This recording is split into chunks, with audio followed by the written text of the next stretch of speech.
Diagwit! Today we are going to talk a little bit about the origins and development of the Irish language. Now, language is very important to any culture. How we think, how we communicate with each other, all comes down to your language.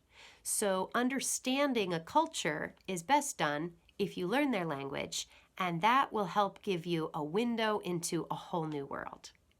So we have the very first evidence of written language in Ireland, starting with the Ogham stones. Their purpose was to commemorate or proclaim individuals whose names appear in memory of or as a monument to. Now, these were made so long ago that the people who made them are long, long gone, and in many cases, we're not entirely sure who made them or what exactly each one was used for, but they are still around and can be found in many parts of Ireland with their carved stone language into the Ogham stones.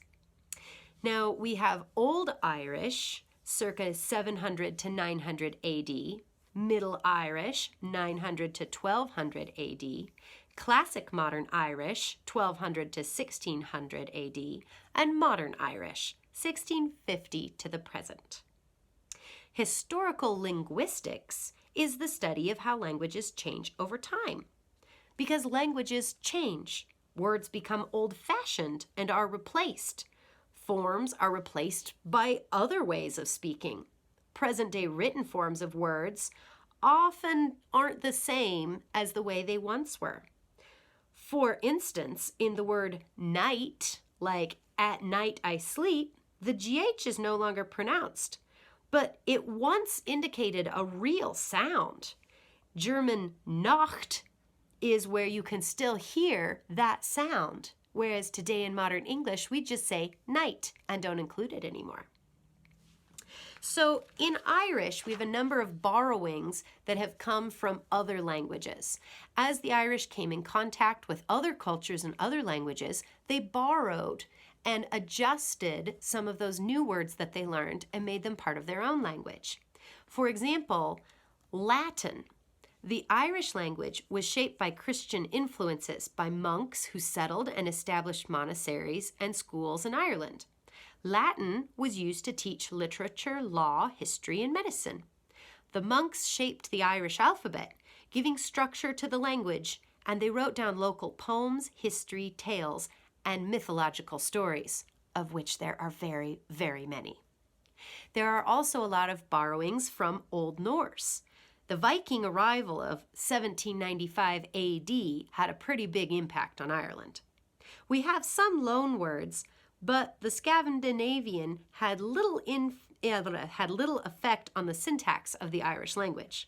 The majority of the borrowed words are all sea words having to do with sailing and nautical activities. There is also a great deal of influence from the English language. Now, as the English started trying to invade and conquer Ireland, not all of these borrowings were very pleasant experiences. And in many cases, the English wanted to destroy the Irish language. They made it illegal. They made many of the events that were entirely dependent on the language illegal.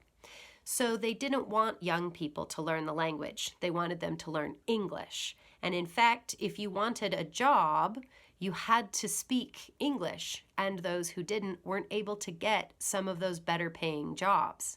And so many young Irish people stopped learning the language. They were trying to learn English because that language gave you more opportunities at the time. However, it was still very, very much a part of the Irish culture. And so today, in an effort to revitalize, revive, and help the language to survive, it is actually a part of the educational system in Ireland. And children learn Irish whether or not they grow up in an Irish-speaking community. Today, the Irish-speaking areas of Ireland are the Gaeltachtaí, or an individual one would be the Gaeltacht, and that is where whole communities from the littlest children to the elders all speak Irish, so that it is a place to keep the language alive and to continue developing it into the modern age.